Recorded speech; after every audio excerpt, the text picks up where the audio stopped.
दोस्तों आप सभी का स्वागत है आपके अपने एबीसी कोचिंग यूट्यूब चैनल में। इस वीडियो में देखने वाले हैं क्लास 10th सब्जेक्ट हिंदी के ऑल ऑब्जेक्टिव क्वेश्चन जो कि आपकी बोर्ड परीक्षा के लिए काफ़ी इंपॉर्टेंट है।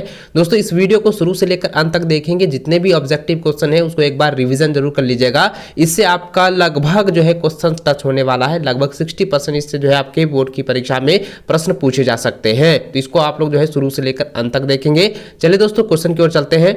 तो चलिए दोस्तों सबसे पहला क्वेश्चन आप देखें यहाँ पे, तो यहाँ पे सबसे पहला क्वेश्चन दिया है खंड क में कि अपठित गद्यांश व काव्यांश। ठीक है, तो सबसे पहला दिया है निम्नलिखित गद्यांश को पढ़कर उससे पूछे गए प्रश्नों के उत्तर दीजिए, जिसमें कि 1 गुना 5 यानी कि जो है 5 प्रश्न है, जो कि टोटल 5 प्रश्न है, प्रत्येक प्रश्न 1 अंक का होगा। ठीक है, तो सबसे पहला देखिए आप गद्यांश यहाँ पे दिया गया है कि घड़ी की टिक टिक हमसे कुछ कहती है, उसकी नियंत्रण सरकती हुई सुइयां कह रही है समय जा रहा है, कुछ कर लो कुछ कर लो, जो क्षण एक बार चला जाएगा वह कभी लौट कर नहीं आता। दोस्तों मैं आप लोगों को बता दूं कि यहाँ पे जो बातें कही गई है ना, ये आप लोगों को मैं बार बार कहता हूँ कि अभी आप लोगों के पास बहुत अच्छा मौका है, अच्छे से आप तैयारी कर लो, क्योंकि यह समय बिल्कुल फिर बीत जाने के बाद नहीं आने वाला है। ये आपके ऊपर जो है पूरी तरह से यहाँ पे इंडिकेट कर रही है दोस्तों, क्योंकि आपका जो है एग्जाम जब मार्च में होने वाली है, तो क्या आप जब धीरे धीरे समय बीतते जाएगा तो आपके पास समय रहेगा? नहीं रहेगा। तो अभी जो समय है ना, इसको आप लोग अच्छे से उपयोग कीजिए, तैयारी अच्छे से कीजिए।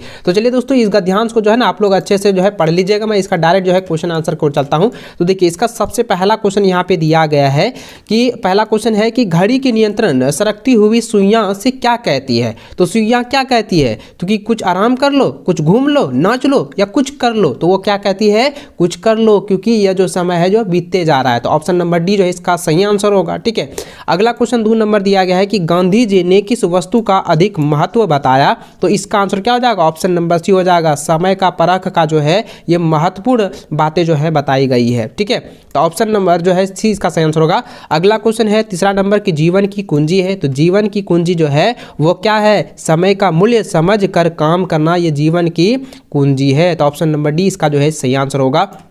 अगला सवाल 4 नंबर दिया गया है कि अधिकतर व्यक्ति जीवन के अमूल्य क्षण किस प्रकार खो देते हैं। तो इसका आंसर क्या हो जाएगा? तो ये हो जाएगा दोस्तों उधेड़ बूंद में। ठीक, उधेड़ बूंद में मतलब यानी कि वो जो है मन चाहे इधर उधर ये सब जो है ना बेफालतू का टाइम बर्बाद करने में जो है वो अपना टाइम समय जो है अमूल्य जो क्षण है वो पूरी तरह से बर्बाद कर देता है, खो देता है। तो यहाँ पे जो है दिया गया है उधेड़ बूंद में। ठीक है, तो ऑप्शन ए इसका सही आंसर होगा। अगला सवाल काव्यांश से है, जो कि यहाँ पे दिया गया है कि निम्नलिखित काव्यांश को ध्यानपूर्वक पढ़कर उससे पूछे गए प्रश्नों के उत्तर दीजिए। तो ये जो है कुछ काव्यांश यहाँ पे कुछ पंक्ति दी गई है, इसको आप लोग अच्छे से पढ़ लेंगे। तो यहाँ पे दिया गया है कुछ भी बन बस कायर मत बन, ठोकर मारकर पटक माथा, तोरी रहा रोकते पाहन। तो इसको जो है ना आप लोग जो है काव्यांश को अच्छे से जो है इसको पढ़ लीजिएगा। मैं इसका जो है डायरेक्ट आंसर और क्वेश्चन की ओर चलता हूं। तो देखिए इसका जो है क्वेश्चन दिया गया है यहाँ पे 5वां नंबर देख सकते हैं, लिखा है कि कवि के अनुसार किस प्रकार की जीवन व्यर्थ है। तो दोस्तों इसका आंसर क्या होगा? तो यह हो जाएगा कायर बन के जो है चुपचाप रहना जो है ये जीवन का ये व्यर्थ जीवन है। ठीक है, तो ऑप्शन डी इसका सही आंसर होगा। अगला सवाल जो 6 नंबर दिया गया है कि रे मनुष्य बस कतार कुंदन का आशय होगा। तो दोस्तों इसका आंसर क्या होगा? ऑप्शन नंबर सी हो जाएगा दुख से मरना। ठीक है, ऑप्शन सी इसका राइट आंसर होगा। अगला सवाल 7वां नंबर दिया गया है कि कवि मनुष्य से क्या कहना चाहते हैं। तो कवि जो है मनुष्य से जो है कि कायर बनकर ना रहने का जो है यहाँ पे कह रही है। ठीक है, यानी क्या कह रहा है? मनुष्य को जो है कवि कहती है कि मनुष्य कायर बन के मत रहो। ठीक है, और जीवन में कुछ भी ना सा हो। तो ऑप्शन नंबर डी जो है इसका सही आंसर होगा 7वां का। ठीक है, इसको अच्छे से आप लोग जो है रट लीजिएगा, और आप मोटर सेट में जो है अभी जो डाउनलोड करेंगे उसमें आप लोग टिक लगाते जाइएगा। ठीक है, चलिए 8वां नंबर क्वेश्चन दिया गया है कि पथ चूमे तर्कस का अर्थ, पथ चूमे तर्कस का अर्थ है। तो दोस्तों इसका आंसर क्या हो जाएगा? ऑप्शन ए हो जाएगा पथ में काटे हैं। ठीक है, तो ये हो जाएगा पथ में काटे हैं। तो चूमे हो गया यहाँ पे रास्ता, और तर्कस का होता है काटे, तो यानी कि पथ में यानी कि जो है रास्ते में जो है क्या है? काटा है। तो ऑप्शन ए इसका सही आंसर होगा। अगला क्वेश्चन 9 नंबर दिया गया है, देखिए यहाँ पे है खंड ख में, जो कि व्यवहारिक व्याकरण से दिया गया है। ठीक है, तो यहाँ पे देखिए लिखा है कि निम्नलिखित प्रश्नों के सही विकल्प को चयन करें। तो देखिए 9वां नंबर क्वेश्चन दिया है कि जिस वाक्य में कर्ता क्रिया और कर्म उपस्थित हो वह कौन सी क्रिया होती है? तो वह जो है वो होती है सकर्मक क्रिया। तो ऑप्शन जो है बी इसका सही आंसर होगा। याद रखेंगे जिस वाक्य में कर्ता क्रिया और कर्म उपस्थित होता है तो वह जो है सकर्मक क्रिया कहलाती है। ऑप्शन 20 का राइट आंसर होगा। अगला सवाल 10वां नंबर दिया गया है कि कौन सा वाक्य अकर्मक क्रिया का उदाहरण है, तो इसका आंसर क्या हो जाएगा, ये हो जाएगा बंदर जो है नाचता है, यह अकर्मक क्रिया का एक उदाहरण है। ठीक है, अगला क्वेश्चन 11 नंबर दिया है कि मैंने संदेश भिजवाया, क्रिया के भेद का नाम बताइए, तो इसका आंसर हो जाएगा ऑप्शन नंबर डी हो जाएगा प्रेरणार्थक क्रिया। ठीक है, प्रेरणार्थक क्रिया हो जाएगा। ऑप्शन डी इसका राइट आंसर होगा। अगला क्वेश्चन 12 नंबर दिया गया है कि दादी बच्चों को कहानी सुनाती है, इसमें से क्रियापद कौन है। तो देखिए दोस्तों यहाँ पे क्रिया क्या हो रहा है कि बच्चों के द्वारा जो है यहाँ पे सुनना, तो सुनना क्या है, क्रियापद है। ठीक है, तो इसलिए दोस्तों इसका आंसर क्या हो जाएगा, 12 का ऑप्शन डी हो जाएगा सुनाती है। ठीक है, चलिए अगला क्वेश्चन देखिए 13 नंबर दिया है कि पिताजी के द्वारा अखबार पढ़ा गया, वाक्य में कौन सा भेद है। तो यहाँ पे पिताजी के द्वारा जो है अखबार को पढ़ा गया है, तो इसमें क्या हो जाएगा, कर्म हो जाएगा। ठीक है, यानी कि कर्मवाचक हो जाएगा। तो ऑप्शन 20 का राइट आंसर होगा। इसको आप लोग अच्छे से जो है इसको प्रिंट करा लीजिए और आप मिलान भी करते जाइएगा, इसको अच्छे से आप लोग रट भी लीजिएगा। ठीक है, और आपको इस तरह से पता चल जाएगा कि आपके एग्जाम में किस तरीके से जो है क्वेश्चन सेट किया जाएगा। तो इसको आप लोग अच्छे से जो है रिवीजन कर लेना। देखिए 14 नंबर क्वेश्चन दिया गया कि कृत्यवाच्य वाक्यों में कर्ता के कार्य की डैश होती है, कार्य की डैश होती है, तो इसमें क्या हो जाएगा, प्रधानता होती है। तो ऑप्शन ए इसका सही आंसर होगा। अगला क्वेश्चन है कि गर्मियों में खूब आम खाया जाता है, तो यहाँ पे गर्मियों में खूब आम खाया जाता है, ये कौन सा वाक्य है। तो यह जो दोस्तों क्या है, यह भाववाच्य है। ठीक है, तो ऑप्शन नंबर जो है 20 का सही आंसर होगा। अगला सवाल है कि यथाशक्ति कौन सा समास है, तो यथाशक्ति जो है वो अवयवी भाव समास है, तो ऑप्शन ए इसका राइट आंसर होगा। अगला सवाल 17 नंबर है कि 2 या 2 से अधिक पदों के मेल को क्या कहते हैं। तो 2 या 2 से अधिक पदों के मेल को हम लोग कहते हैं समास। ठीक है, तो समास कहते हैं, तो ऑप्शन इसका बी जो है राइट आंसर होगा।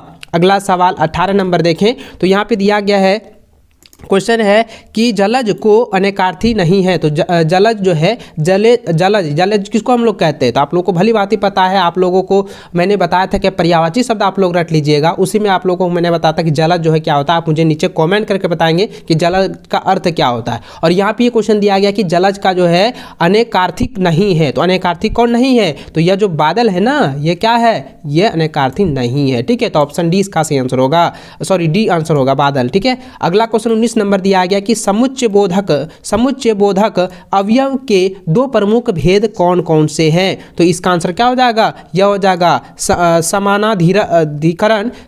समानाधिकरण और व्याधिकरण। ठीक है, व्याधिकरण और समानाधिकरण, तो ऑप्शन सी जो है इसका सही आंसर होगा। अगला सवाल 20 नंबर दिया गया है कि विद्यार्थी अध्ययन डैश सफल नहीं हो सकते, रिक्त स्थान में उचित अवयव होगा। तो दोस्तों यहाँ पे आंसर क्या हो जाएगा, विद्यार्थी अध्ययन जो है वो नियमित नहीं करते हैं या के बिना नहीं करते हैं, विद्यार्थी अध्ययन के बिना, यानी कि विद्यार्थी अध्ययन के बिना सफल नहीं हो सकते। तो यहाँ क्या हो जाएगा, के बिना हो जाएगा। ऑप्शन ए इसका राइट आंसर होगा 20 का। अगला क्वेश्चन 21 नंबर है कि मिश्र वाक्य में एक प्रधान उपवाक्य और शेष कौन सा उपवाक्य होता है। तो इसका आंसर क्या हो जाएगा, ऑप्शन बी हो जाएगा आश्रित उपवाक्य जो है होता है। ऑप्शन 20 का राइट आंसर होगा। अगला सवाल यहाँ पे देखिए खंड ग में दिया गया है पठित गद्यांश, जो कि आपके जो है किताब से दिया गया है, जो कि बाल गोविंद भगत वाला जो चैप्टर है ये उससे लिया गया है। तो आप यहाँ पे देखिए लिखा है कि बाल गोविंद भगत मंजोले कद के गोरे चिट्टे आदमी थे, 60 के ऊपर के ही होंगे, तो उसका उम्र भी यहाँ पे बताया गया है। आप इस गद्यांश को ना आप अच्छे से पढ़ेंगे तो देखिए यहाँ पे जो है ना इसी का जो है रिलेटेड यहाँ पे 22वां नंबर क्वेश्चन पूछा गया है कि बाल गोविंद भगत का कद कैसा था। तो बाल गोविंद भगत का कैसा था यहाँ पे, तो यहाँ पे 7 दिया गया, 60 के ऊपर थे, बाल पक गए थे, लंबी दाढ़ी और देखो यहाँ पे जाट जूत में तो नहीं रहते थे, किंतु हमेशा उनका चेहरा सफ़ेद बालों से जगमग किए रहते थे। तो यहाँ पे देखिए क्या लिखा है कि मंजोले कद। ठीक है, तो मंजोले, तो यहाँ पे ऑप्शन क्या हो जाएगा, 20 का सही आंसर होगा। बाल गोविंद भगत का कद कैसा था, मंजोला था, तो ऑप्शन 20 का राइट आंसर होगा। ठीक है, अगला क्वेश्चन देखिए 23 नंबर यहाँ पे दिया गया है कि बाल गोविंद भगत गले में कैसी माला जो है बांधते थे। तो इसका आंसर क्या हो जाएगा, ये हो जाएगा तुलसी की माला जो है बांधते थे। ऑप्शन डी इसका राइट आंसर होगा। अगला सवाल देखिए इसी का जो है यहाँ पे गद्यांश का छोटा से दिया गया है कि अमीरुद्दीन का जन्म डुमराव बिहार के एक संगीत प्रेमी परिवार में हुआ। 5-6 वर्ष डुमराव में बिताकर वह नाना के घर नानीहाल काशी में आ गया, डुमराव का इतिहास में कोई स्थान बनता हो, ऐसा कहीं नहीं लगा कभी, फिर भी यह जरूर है कि शहनाई और डुमराव एक दूसरे के लिए उपयोगी है। और दोस्तों मैं बता दूं कि इससे रिलेटेड ना आपके बोर्ड की परीक्षा में सब्जेक्टिव भी क्वेश्चन पूछे जाएंगे, इसको आप लोग अच्छे से जो है तैयार कर लेना और इस चैप्टर को आप लोग अच्छे से पढ़ लीजिएगा, ठीक है। देखिए यहाँ पे 24 नंबर क्वेश्चन दिया गया है कि अमीरुद्दीन का जन्म कहाँ हुआ, तो अमीरुद्दीन का जन्म कहाँ हुआ था, डुमराव में। तो ऑप्शन नंबर क्या हो जाएगा, 20 का सही आंसर होगा। अगला सवाल देखिए 25 नंबर दिया गया है कि कौन कौन एक दूसरे के लिए उपयोगी है, तो डुमराव और यहाँ पे ध्यान दीजिएगा, तो यहाँ पे साफ साफ क्या दिया है कि शहनाई और डुमराव, तो यहाँ पे क्या हो जाएगा, ऑप्शन नंबर सी हो जाएगा, शहनाई और डुमराव जो है वो उपयोगी है। तो ऑप्शन सी इसका सही आंसर होगा 25 का। अगला क्वेश्चन देखिए यहाँ पे जो है काव्यांश दिया गया है, यानी कि कुछ पंक्ति जो है कविता से ली गई है, जिसमें दिया गया है कि पठित काव्यांश प्रस्तुत काव्यांश को पढ़कर सही उत्तर का चयन करें। और यहाँ पे देखिए ये दंतुरित मुस्कान वाला जो चैप्टर है ना, उससे लिया गया है। तो यहाँ पे दिया है तुम्हारी यह दंतुरित मुस्कान, धन्य तुम माँ भी तुम्हारी धन्य, चिर प्रवासी मैं इतर मैं अन्य, अतिथि से प्रिय तुम्हारा क्या रहा संपर्क, उंगलियां माँ की कराती रही है मधुर पक्र। तो इसको ना आप लोग अच्छे से पढ़ लेना। और यह वाला चैप्टर ना काफ़ी VBI है, और मैंने पहले ही बताया था कि यह जो है ना आपको जो है सब्जेक्टिव में भी पूछे जाएंगे। तो इससे रिलेटेड सब्जेक्टिव वाला भी क्वेश्चन दिया जाएगा। तो इसको देखिए यहाँ पे 26 नंबर क्वेश्चन दिया गया कि प्रस्तुत काव्यांश के कवि कौन है। तो दोस्तों मैंने आपको पहले बताया था कि आपको जो है कविता रचनाकार उन सभी का नाम याद रखना है। तो देखिए दंतुरित मुस्कान जो कविता है ना, तो उसका जो लेखक है यानी कि कवि जो है वो नागार्जुन है, ठीक है। तो देखिए यहाँ पे क्या हो जाएगा, ऑप्शन नंबर सी हो जाएगा, नागार्जुन, ठीक है, याद रखेंगे। अगला क्वेश्चन 27 नंबर दिया है कि दंतुरित का क्या अर्थ है। तो दंतुरित का अर्थ मतलब क्या होता है, तो दंतुरित का अर्थ होता है कि नए नए दांत का होना। तो यहाँ पे क्या है, तो ऑप्शन नंबर डी जो है इसका सही आंसर होगा, नए नए दांत, ठीक है। तो ऑप्शन डी इसका राइट आंसर होगा, इसको अच्छे से आप लोग जो है याद रखेंगे। अगला क्वेश्चन यहाँ पे दिया 28 नंबर दिया गया है। यहाँ पे एक थोड़ा सा जो है ना दोहा का जो है एक पंक्ति यहाँ पे दी गई है, बालकू बोली बाहो नोही तोही। तो इसको जो है ना दोहा का जो इसको जो है उपरांत में पढ़कर आपको यहाँ पे बताना है। तो 28 नंबर देखिए लिखा है कि उपर्युक्त काव्य की पंक्ति की रचयिता कवि का नाम है। तो देखिए दोस्तों फिर मैंने बताया कि आपको कवि का नाम ये सभी याद रखना है। तो फिर वही पूछा गया है। तो यहाँ पे जो है ये जो पंक्ति दी गई है ना, तो इस पंक्ति का जो रचयिता है वो कौन है, वो किस चैप्टर से लिया गया है, तो मैंने आपको बताया है। तो सभी को आप लोग देख लीजिएगा और मैं इसका कवि का जो है बता देता हूँ कि इसकी रचयिता कौन है। तो दोस्तों इसका आंसर क्या हो जाएगा, 28 का हो जाएगा तुलसीदास, ठीक है। ये तुलसीदास ऑप्शन ए इसका सही आंसर होगा। अगला क्वेश्चन 29 नंबर दिया है कि उपरोक्त पंक्ति में कौन सा अलंकार है। तो इसमें जो है वो है अनुप्रास अलंकार है, ठीक है। तो ऑप्शन बी इसका सही आंसर होगा। चलिए ठीक है। चलिए अगला क्वेश्चन खंड ख जो कि पाठ्य पुस्तक से लिए गए हैं। तो यहाँ पे देखिए क्वेश्चन दिया गया है कि निम्नलिखित प्रश्नों के सही विकल्प को आप लोग चुनना है, ठीक है। तो देखिए 30 नंबर क्वेश्चन दिया गया है कि कृष्ण का संदेश सुनकर गोपियों के स्थिति कैसी हो गई। तो इसका आंसर क्या हो जाएगा, वह विरह की आग जगी, विरह की आग जगी। तो ऑप्शन नंबर जो है 20 का सही आंसर होगा। अगला क्वेश्चन 31 नंबर है कि उत्साह कविता किन अर्थों और इशारा करती है, यानी कि किन अर्थे और इशारा जो है वो कर रही है उत्साह कविता में। तो इसका आंसर क्या हो जाएगा, ऑप्शन बी हो जाएगा, ललित कल्पना क्रांति चेतना के साथ नवनिर्माण नव संचार की ओर जो है वो संकेत कर रही है। तो ऑप्शन नंबर बी जो है इसका सही आंसर होगा। इसको अच्छे से आप लोग जो है रट लेंगे, ठीक है। चलिए अगला क्वेश्चन देखिए 32 नंबर दिया गया है कि मुख्य गायब की आवाज़ कैसी है। यहाँ पे गायब लिखा गया है लेकिन यहाँ पे गायक होना चाहिए। तो आपको यहाँ पे लिखना है कि मुख्य गायक की जो आवाज़ है वो कैसी होती है। तो मुख्य गायक की आवाज़ जो है वो चट्टाने जैसी भरी होती है और सुंदर होती है, ठीक है। तो ऑप्शन नंबर बी जो है इसका सही आंसर होगा, चट्टान जैसे भारी होती है मुख्य गायक की, ठीक है, याद रखेंगे। अगला क्वेश्चन 33 नंबर दिया है कि धंधुला, ठीक है, यहाँ पे धुंधला है, धुंधला प्रकाश का प्रतीक होता है। तो धुंधला प्रकाश का जो है प्रतीक है वो क्या है, तो ये हो जाएगा अस्पष्ट सुख का जो है ये प्रतीक है। तो ऑप्शन सी जो है इसका सही आंसर होगा। अगला क्वेश्चन 34 नंबर है कि मृग तृष्णा का क्या अर्थ है। देखिए मैंने आपको पहले बताया था ना कि मृग तृष्णा वाला से जो है वो पूछेगा ही। तो देखिए यहाँ पे कन्फर्म जो है पूछा गया है, 100% पूछा गया है। तो मृग तृष्णा का अर्थ होता है बच्चों, मृग तृष्णा का अर्थ मतलब होता है छलवा, ठीक है, छलावा। तो आप क्या होगा, तो यहाँ पे ऑप्शन नंबर सी हो जाएगा, छलावा, ठीक है। इसको अच्छे से आप लोग रख लीजिएगा। अगला क्वेश्चन देखिए 35 नंबर दिया गया कि पाठ माता का आंचल में मर्दुए शब्द किसने किस के लिए प्रयोग किया? तो इसका आंसर हो जाएगा लेखक की माता ने लेखक के पिता के लिए जो है प्रयोग किया है। तो ऑप्शन नंबर 20 का सही आंसर होगा। अगला सवाल 36 नंबर है कि मूर्तिकार के अंत में मूर्ति के नाक के लिए क्या सुझाव दिया था? तो दोस्तों उन्होंने क्या सुझाव दिया था? उन्होंने सुझाव दिया था कि जिंदा नाक लगा दी जाए। तो ऑप्शन सी जो है इसका सही आंसर होगा। ठीक है, आप लोगों को मैंने बताया हुआ था। ठीक है, तो ये कहानी का जो है ना, आप इसको अच्छे से पढ़ लीजिएगा कि जो इंग्लैंड की जो एक मूर्ति थी उसको जो है जिंदा नाक जो लगाया गया, तो वो वाला कहानी आप लोग पढ़ लेंगे। ठीक है, चलिए अगला क्वेश्चन देखिए। यहाँ पे 37 नंबर दिया गया है कि सना सना हाथ जोड़ी प्रार्थना लेखिका ने किस देश की युवती से सीखी थी? तो इसका आंसर क्या हो जाएगा? तो इसका आंसर हो जाएगा नेपाल की लड़कियों से। ठीक है, तो ऑप्शन नंबर सी इसका सही आंसर होगा। अगला क्वेश्चन 38 है कि कैप्टन कौन था? तो कैप्टन जो था वो चश्मा बेचने वाला था। ठीक है, तो ये हो जाएगा ऑप्शन नंबर सी हो जाएगा, चश्मा वाला। चलिए अगला क्वेश्चन देखिए। यहाँ पे 39 नंबर दिया गया है। 39 नंबर क्वेश्चन है कि लेखक ने खीरा खाने से क्यों इनकार कर दिया? तो इसका आंसर क्या हो जाएगा? वो हो जाएगा आत्मसम्मान की रक्षा के लिए जो है उन्होंने इनकार किया था। ऑप्शन 20 का सही आंसर होगा। अगला क्वेश्चन यहाँ पे 40 नंबर देखें तो दिया गया है कि फादर कामिल बुल्के हिंदी को किस रूप से देखना चाहते थे? तो इसका आंसर क्या हो जाएगा? ये हो जाएगा राष्ट्रभाषा के रूप में देखना चाहते। ठीक है, तो दोस्तों हिंदी के सारे ऑब्जेक्टिव क्वेश्चन का मैं जो है आंसर आप लोगों को बता चुका हूँ। लिखित गद्यांश को पढ़कर पूछे गए प्रश्नों के सही विकल्प को चयन करें। तो देखिए दोस्तों यहाँ पे गद्यांश दिया गया, इसको मैं पढ़ के आपको बताता हूँ। देखिए लिखा है, हम जिस तरह भोजन करते हैं गाछ वृक्ष भी इसी तरह जो है भोजन करते हैं।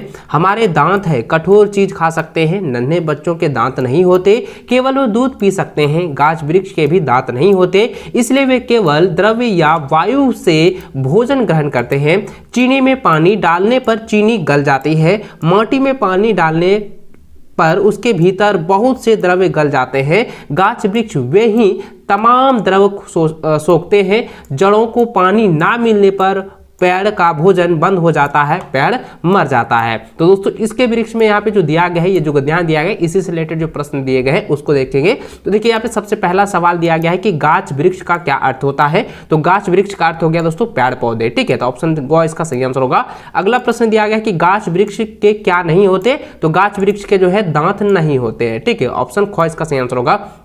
अगला है, गाछ वृक्ष किसके द्वारा माटी से रस पान करते हैं? तो किसके द्वारा करते हैं दोस्तों? जड़ों के द्वारा करते हैं। ठीक है, तो ऑप्शन यहाँ पे क सही इसका आंसर होगा।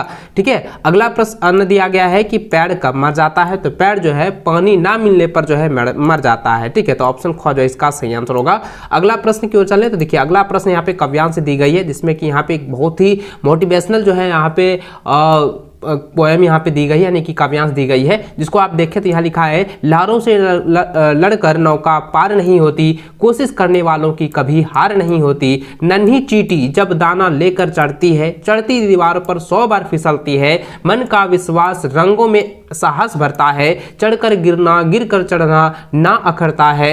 आखिर उनकी मेहनत बेकार नहीं होती, कोशिश करने वालों की कभी हार नहीं होती। दोस्तों इस कविता में यानी कि इस ये काव्यांश जो दिया गया है, इसमें आपको सीधा निर्देश दिया गया है कि आप भी जो है अगर आप अपनी बोर्ड की परीक्षा में 90% अंक लाना चाहते हैं, आप जो है 400 प्लस अंक लाना चाहते हैं, तो दोस्तों आपको इसी प्रकार से जो है मेहनत करनी होगी। और इसी प्रकार से मेहनत में आपको उतार चढ़ाव तो देखने को मिलेंगे ही, लेकिन आपको मेहनत जो है बरकरार रखनी है। आपकी सफलता 100% मिलेगी। आप अपने बोर्ड परीक्षा में टॉपर जरूर होंगे, बशर्ते आपको थोड़ी सी जो है मेहनत करनी होगी। ठीक है, तो चलिए दोस्तों इस मोटिवेशनल के आगे साथ साथ इस काव्यांश में जो इससे रिलेटेड जो प्रश्न दिए गए उसको देखते हैं। तो देखिए दोस्तों यहाँ पे सबसे पहला सवाल 55 नंबर दिया गया है कि किससे डरकर जो है नौका पार नहीं होती? तो इसका आंसर हो जाएगा लहरों से डरकर नौका पार नहीं होती। ऑप्शन जो है 2 इसका सही आंसर होगा।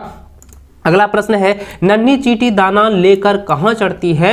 तो नन्ही चींटी जो है दीवारों पर चढ़ती है। ठीक है, ऑप्शन जो है क इसका जो है सही आंसर होगा। चलिए अगला आगे बढ़ते हैं। तो देखिए यहाँ पे दिया गया कि मन का विश्वास रंगों में क्या भरता है? तो मन का जो विश्वास जो है, मन का विश्वास जो है वो साहस को भरता है। ठीक है, तो मन का रंग जो है साहस को भरता है। तो ऑप्शन जो है 3 इसका सही आंसर होगा। अगला प्रश्न 8वां नंबर दिया है कि कोशिश करने वालों की क्या नहीं होती? तो हार नहीं होती। तो ऑप्शन 2 इसका सही आंसर होगा। अगला प्रश्न देखिए दोस्तों, यहाँ पे जो है इसका जो है व्याकरण से दी गई है, जिसको आप लोग को यहाँ पे अच्छे से समझना है। देखिए लिखा है कि निम्न वाक्य में क्रिया के साथ कर्म उपस्थित होता है, वहां कौन सी क्रिया होती है। तो वहां जो दोस्तों मैंने आपको पहले बताया था, अगर जिस वाक्य में क्रिया के साथ अगर कर्म उपस्थित हो, क्रिया के साथ अगर कर्म उपस्थित हो तो वह सकर्मक क्रिया कहलाएगी। ठीक है, तो वह कौन सा होगा, सकर्मक क्रिया। तो ऑप्शन जो है ख इसका सही आंसर होगा, सकर्मक क्रिया। अगला प्रश्न है कि कौन सा वाक्य सकर्मक क्रिया का उदाहरण है। तो सकर्मक क्रिया का उदाहरण क्या है, यानी कि सकर्मक मतलब साधारण,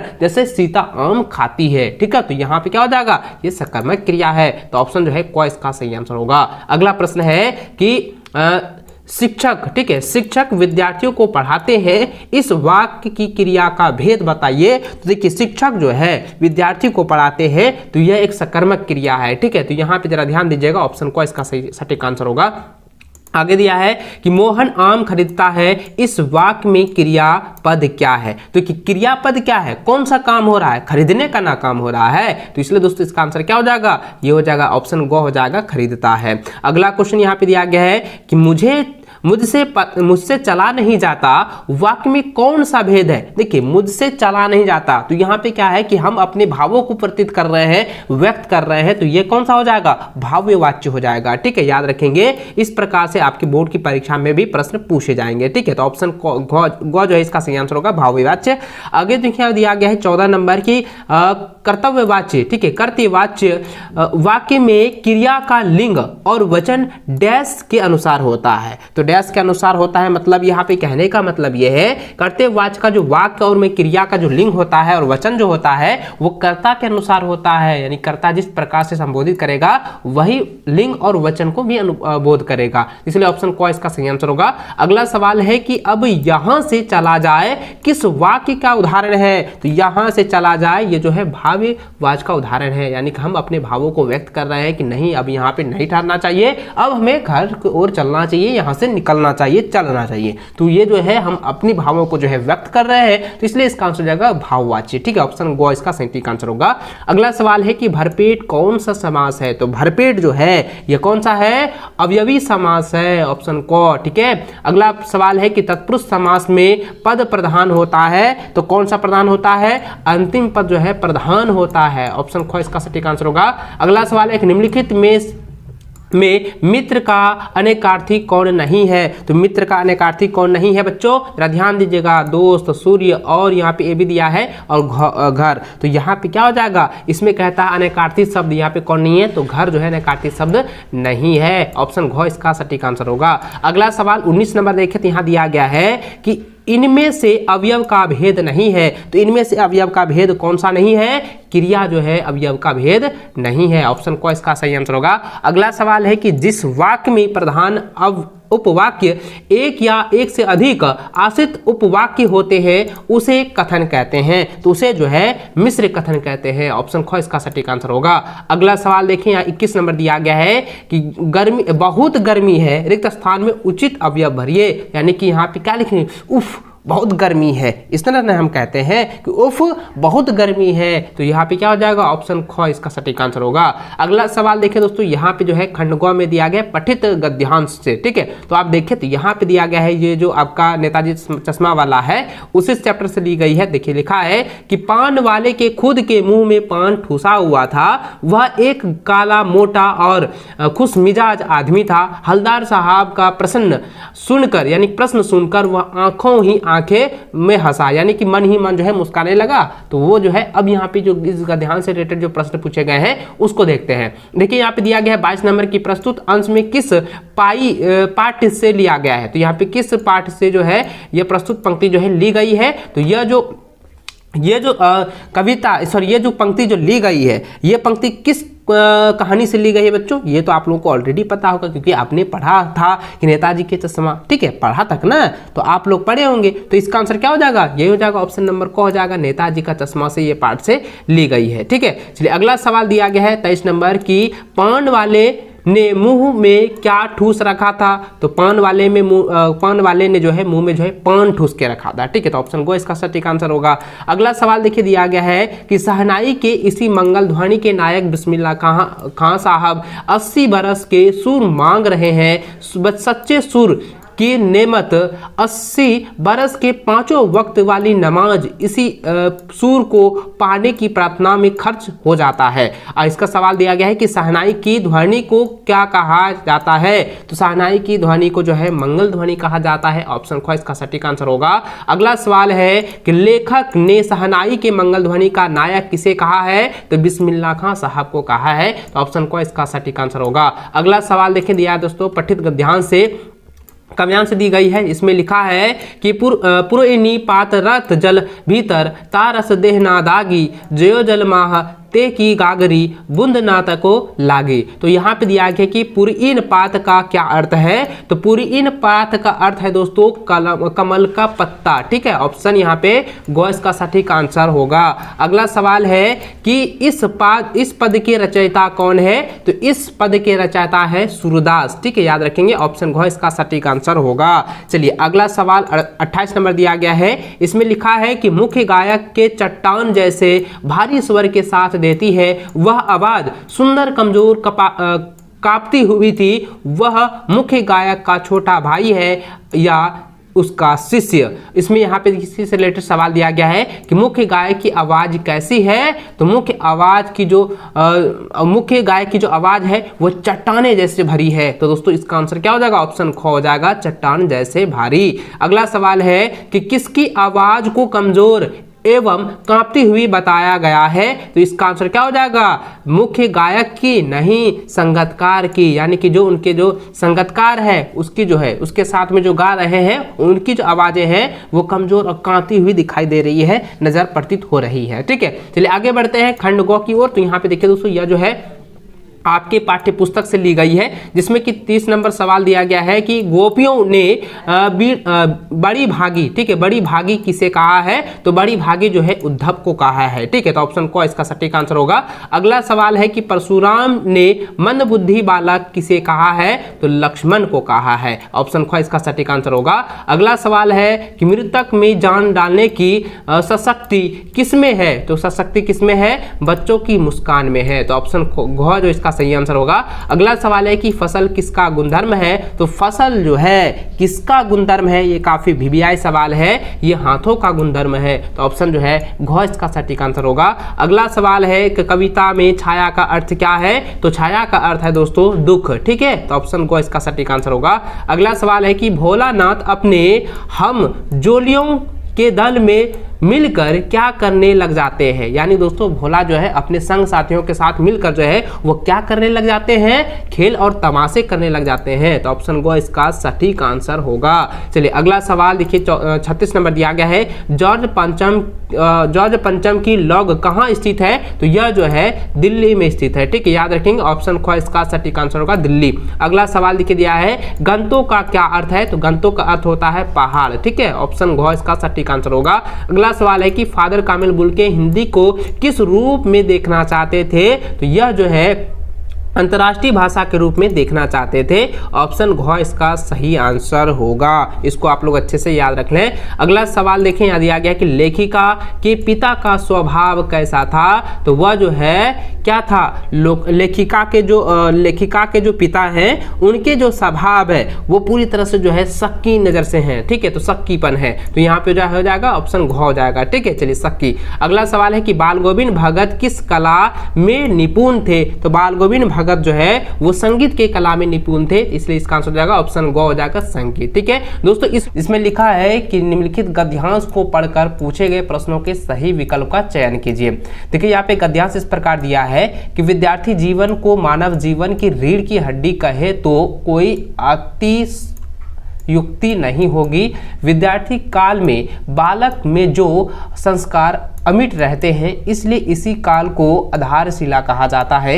यदि यह नींव दृढ़ बन जाती है तो जीवन सुदृढ़ और सुखी बन जाता है। यदि इस काल में बालक कष्ट सहन कर लेता है तो उसका स्वास्थ्य सुंदर बनता है। यदि मन लगाकर अध्ययन कर लेता है तो उसे ज्ञान मिलता है, उसका मानसिक विकास होता है। विद्यार्थी काल में जो बालक श्रम, अनुशासन, समय एवं नियमन के सोचे में डल जाते हैं वह आदर्श विद्यार्थी बनकर सभ्य नागरिक बन जाते हैं। तो दोस्तों इस गद्यांश में इस प्रकार से विद्यार्थी जीवन के बारे में बताया है। चलिए इससे रिलेटेड जो प्रश्न पूछे गए हैं उसको देखते हैं। तो देखिए दोस्तों इसका पहला प्रश्न दिया गया है कि किस समय को मानव जीवन की रीढ़ की हड्डी कहा जाता है। तो दोस्तों ये जो है विद्यार्थी जीवन को, ठीक है। तो ऑप्शन नंबर बी वो जो है इसका सही आंसर होगा विद्यार्थी जीवन। अगला सवाल है कि मानव जीवन की किस काल को आधारशिला कहा जाता है। तो विद्यार्थी काल को, ठीक है। तो ऑप्शन और जो है इसका सही आंसर होगा।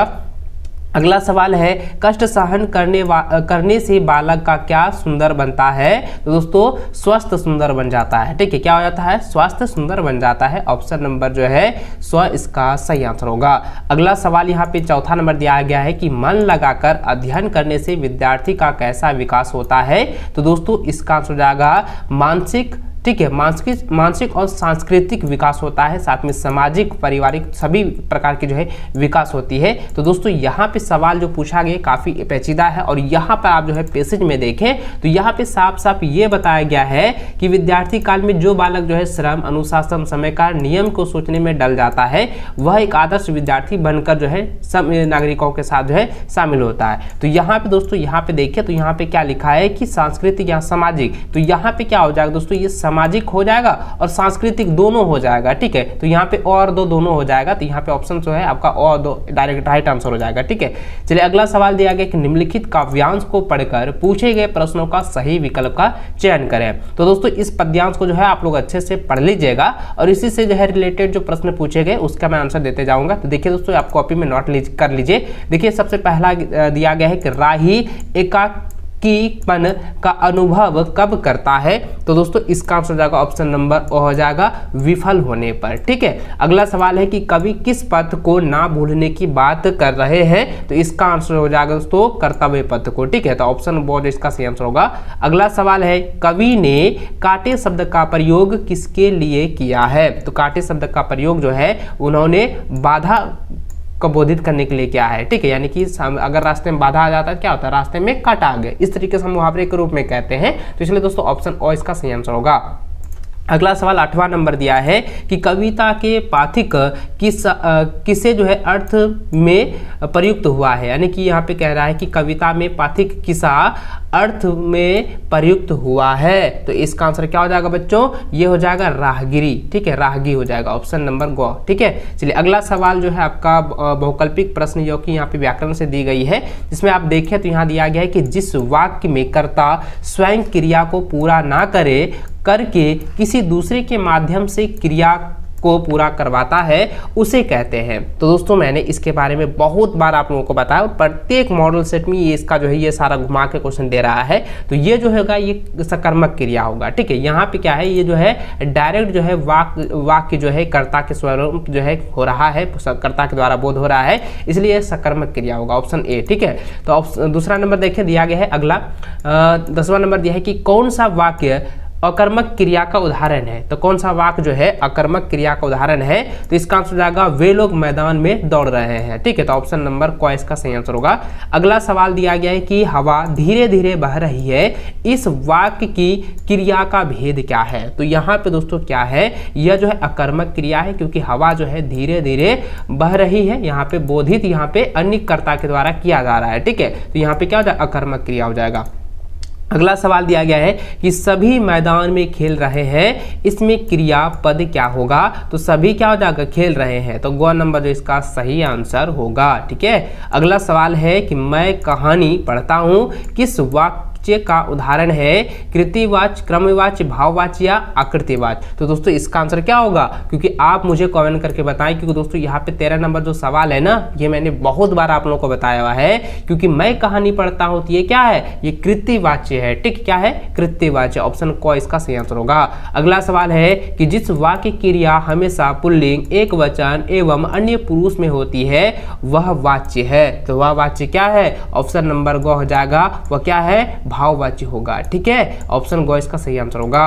अगला सवाल 15 नंबर दिया गया है कि अध्यक्ष के द्वारा एक बैठक बुलाई गई, यह किस वाक्य का उदाहरण है। देखिए मैंने अभी बताया ना कि अगर बच्चों यहाँ पे किसी के द्वारा कह रहा है तो क्या हो जाएगा, यह एक जो है क्रमवाच्य हो जाएगा। ठीक है, तो क्या हो जाएगा, ऑप्शन हो जाएगा क्रमवाच्य। अगला सवाल है कि रणभूमि कौन सा समास है, तो रणभूमि जो है ये तत्पुरुष समास है, तो ऑप्शन ख इसका सही आंसर होगा। अगला सवाल है 17 नंबर दिया है कि समास के दोनों पदों में उपमान, उपमेय या विशेषण, विशेष का संबंध होता है, तो इसका आंसर क्या हो जाएगा, ऑप्शन नंबर ग हो जाएगा, धर्म धारण। ठीक है, ऑप्शन ग इसका सही आंसर होगा। अगला सवाल है कि अंबर का एक अर्थ आसमान होता है, इसका दूसरा अर्थ क्या है, तो देखिए इसका दूसरा अर्थ क्या होता है बच्चों, आप मुझे कमेंट करके बताएं, क्योंकि यह जो है पर्यायवाची शब्द से ली गई है और ये काफी इंपॉर्टेंट, इसको आप लोग अच्छे से पढ़ेंगे। इसका जो है अंबर का दूसरा अर्थ होता है मोती। ठीक है, क्या होता है, मोती होता है, तो ऑप्शन घ जो इसका सही आंसर होगा। अगला सवाल है कि मैं भी किताब पढ़ूंगा, रेखांकित शब्द पद किस अवयव का उदाहरण है, तो यहाँ पे ये जो पद दिया गया है ये किस रेखांकित पद का जो है अवयव है, तो यहाँ पे ये सवाल पूछा गया है, तो इसका आंसर क्या हो जाएगा, ये हो जाएगा निपात। ठीक है, तो ऑप्शन घ हो जाएगा। ठीक है, चलिए अगला सवाल 20 नंबर दिया गया है कि तुम दिखाई नहीं देते, उपयुक्त अवयव से रिक्त स्थान को पूर्ति करें, तो यहाँ पे लिखना है कि आजकल जो है तुम दिखाई नहीं देते, तो ऑप्शन क इसका सही आंसर होगा। अगला सवाल है कि जहां चाह होती है वही राह होती है, आश्रित उपवाक्य के भेद का नाम लिखिए, तो इसका आंसर क्या हो जाएगा बच्चों, ये हो जाएगा क्रिया विश्लेषण। ठीक है, क्रिया विशेषण उपवाक्य हो जाएगा, तो ऑप्शन ग हो जाएगा। ठीक है, चलिए अगला सवाल जो है खंड ग से दी गई है, जो कि पठित गद्यांश से है, जिसमें आप देख सकते हैं यहाँ पे गद्यांश का कुछ पंक्ति दी गई है कि नवाब साहब ने तीक्ष्ण आंखों से नमक मिर्च के संयोग से चमकती खीरे की फाकों की ओर देखा, खिड़की से बाहर देखकर दीर्घ निश्वास लिया, खीरे की एक फाक को उठाकर होठों तक ले गए, फाक को सूंघा, स्वाद के आनंद में पलके मुद गई। तो यहाँ पे जो है कह रहा है, ये जो है खीरे एक जो है छिलके मतलब टुकड़ों को लिया, वो सूंघा और वो जो है आंखें बंद कर जो उसका स्वाद को महसूस किया। तो यहाँ पे दोस्तों इसका जो है सवाल दिया गया है कि प्रस्तुत गद्यांश किस पाठ से लिया गया है, तो दोस्तों ये हो जाएगा लखनवी अंदाज से ली गई है। ठीक है, तो ऑप्शन ग इसका सही आंसर होगा। अगला सवाल है नवाब साहब ने खीरे का स्वाद कैसा प्राप्त किया, तो यह जो हो जाएगा सूंघ कर प्राप्त किया। ठीक है, ऑप्शन ख जो है इसका सही आंसर होगा। अगला सवाल इसी में दिया गया है कि फादर को जहरबाद से नहीं बनना चाहिए था, जिसकी रंगों में दूसरों के लिए मिठास भरे अमृत के अतिरिक्त और कुछ नहीं था, उसके लिए जहर का विधान क्यों। तो इस प्रकार से यहाँ पे कुछ गद्यांश की पंक्ति दी गई है, इसको आप समझे दोस्तों। यहाँ पे इसी का सवाल दिया गया है कि फादर कामिल बुल्के की मृत्यु कैसे हुई, तो जहारबाद से हुई है। ठीक है, तो क्या हो जाएगा, ऑप्शन घ हो जाएगा। ठीक है, अगला क्वेश्चन है कि जहारबाद किस रोग को कहते हैं, तो जहारबाद जो है गैंग्रीन को कहते हैं। ठीक है, याद रखेंगे गैंग्रीन, ऑप्शन ख इसका सही आंसर होगा। अगला सवाल जो इसी का यहाँ पे पठित पद्यांश से दिया गया है, काव्यांश से, तो यहाँ पे लिखा है बाधे पापू अप कृत हारे मर्तुहु पा परिय तुम्हारे। ठीक है, तो आगे लिखा है कोटि कुलसी सम बचनु तुम्हारा, व्यर्थ धरनु धानु बान हुआरा। तो इस यहाँ पे जो है एक दो पंक्ति जो कविता की दी गई है, इसको आप लोग पढ़ लीजिएगा। और इसी से रिलेटेड यहाँ पे सवाल दिए गए हैं, जो कि आपका पहला जो है परशुराम पाठ्य से जो ली गई है। तो यहाँ पे पहले सवाल दी गई है कि लक्ष्मण परशुराम से शीघ्र क्यों नहीं करना चाहते थे, यानी संघर्ष जो है क्यों नहीं करना चाहते थे। तो दोस्तों इसका आंसर क्या हो जाएगा, क्योंकि यह जो है क्या, ये जो परशुराम है, ठीक है, यहाँ पे एक पूछा रहा है कि लक्ष्मण जो है परशुराम से संघर्ष क्यों नहीं करना चाहता है, क्योंकि दोस्तों परशुराम जो है ब्राह्मण थे। ठीक है, याद रखेंगे परशुराम क्या थे, ब्राह्मण थे, ऑप्शन घ हो जाएगा। अगला सवाल है कि किसके वचन कोटि पुलिस के समान है, तो इसका आंसर क्या हो जाएगा, श्री राम के। ठीक है, तो ऑप्शन घ इसका सही आंसर होगा। अगला सवाल देखिए दिया गया है तुम्हारी यह दंतुरित मुस्कान मृतक में भी डाल देती है जान, धूली धुरस तुम्हारे ये गात, छोड़ कर तालाब मेरी झोपड़ी में खिल रहे जलजात, परस पाकर तुम्हारा ही प्राण, पिघल कर जल बन गया होगा कठिन पाषाण, छू गया तुमसे कि धरने लगे सोफालिंका के फूल, बांस था की बबूल। तो इस प्रकार से कुछ यहाँ पे पंक्ति दी गई है, ठीक है। तो दंतुरित मुस्कान से ली गई है। चलिए आगे यहाँ पे देखते हैं, इसी का सवाल दिया 28 नंबर दिया गया, दंतुरित का शाब्दिक अर्थ क्या होता है। दंतुरित का शाब्दिक अर्थ होता है बच्चों के नन्हे नन्हे यानी कि नए नए दांत, बच्चों के जो नए नए दांत उगते हैं ना, तो उसी को जो है दंतुरित यहाँ पे कहा गया है, ठीक है। चलिए आगे यहाँ पे सवाल देखिए, दिया गया है कि मृतक में जान डालने की शक्ति किस में है, तो बच्चों के मुस्कान में है, ठीक है। तो बच्चों के मुस्कान में है, तो ऑप्शन घ इसका सही आंसर होगा। अगला सवाल देखिए दोस्तों, यहाँ पे जो है पाठ्य पुस्तक से दी गई है, जिसमें दिया गया है कि तुलसीदास ने भृगु कुल के हवज किसे कहा है। तो किसे कहा है बच्चों, इसे जो है परशुराम को कहा है या किसे कहा गया है। तो दोस्तों यहाँ पे क्या हो जाएगा, इसका आंसर जो है ना ऑप्शन नंबर ये घ हो जाएगा, ये ग हो जाएगा, परशुराम को कहा है, ठीक है। तो ऑप्शन जो है ग इसका सटीक आंसर होगा। अगला सवाल है कि उत्साह कविता में किसे संबोधित किया गया है। उत्साह कविता में जो है बादलों को जो है संबोधित किया गया है। तो ऑप्शन नंबर ख इसका सही आंसर होगा। चलिए अगला सवाल 32 नंबर दिया गया है कि अट नहीं रही है कविता में किस ऋतु का वर्णन किया गया है। तो वसंत ऋतु का वर्णन किया गया, ऑप्शन क इसका सही आंसर होगा। अगला सवाल है कि कवि किसे धनी कह रहा है। तो यह जो है माँ को धनी कह रहा है, ठीक है। तो ऑप्शन ख इसका सही आंसर होगा। अगला सवाल है हर सुख में क्या छिपा रहता है। तो दुख छिपा रहता है, ठीक है। क्या छिपा रहता है, दुख छिपा रहता है, ऑप्शन क। अगला सवाल है कि जॉर्ज पंचम की लौट से क्या गायब हो गई थी। तो जॉर्ज पंचम की लौट में जो है नाक गायब हो गई थी, ठीक है। तो उस मूर्ति का नाक ही, जॉर्ज पंचम की मूर्ति का जो है नाक ही गायब हो गया था। तो ऑप्शन क इसका सही आंसर होगा। अगला सवाल दिया गया है कि गंगेटोक नगर की राजधानी कहाँ है। तो यहाँ पे दोस्तों इसका आंसर क्या हो जाएगा, सिक्किम हो जाएगा, ठीक है। यानी गंगेटोक नगर की राजधानी जो है सिक्किम है, ठीक है। इसको याद रखेंगे।